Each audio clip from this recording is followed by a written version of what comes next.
matambok, as in, mapalad ako na matambok siya. Ganun. Pag matambok talaga, nahihiya ako. Matambok ba yung sayo? Alam mo, Maria Morena, hirap na hirap ako itago minsan dahil, oo, matambok. Matambok to! Grabe! Hindi ko alam kung sasabihin kong congratulations. Kahit itago mo, talagang minsan, ay ano yun? Ang tambok. Diba?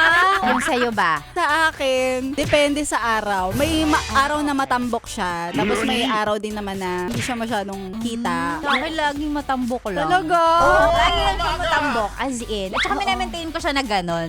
Tsaka para maisip ko na, ay, mapalad ako na matambok siya. At saka yung mga nakakakita, nag-enjoy sila. Ikaw, pinapakita mo ba yung tambok mo? Ay, oo! Di-display ko yan. Para makita ng ibang tao na parang, ay, ang tambok ng kanya, oh. So ako masaya naman ako, oo talaga, bakit?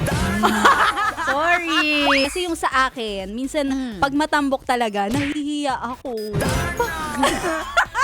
Alam mo naman, maraming mga nakatingin tsaka talagang nakaabang. Pinag-uusapan natin ni Sexy Megan ay patambukan ng wallet. Matambok siya kasi marami siyang mga card. Lahat ng discount card tsaka yes. resibo. Tinatago ko kasi doon. Alam mo sa akin, nawakwak na lahat ng mga cards nandun. So nawakwak na yung sayo kaya hindi na siya masyado matambok.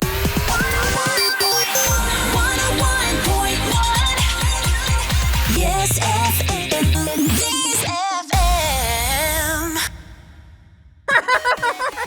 Napayes ka ba sa napanood mo, yes friend? Alam mo na ang gagawin mo, ha? Hit like and subscribe. And click the notification bell para ma-update ka namin. Kung gusto Gusto mo mag-comment ka pa. Hindi ka namin iisnabin.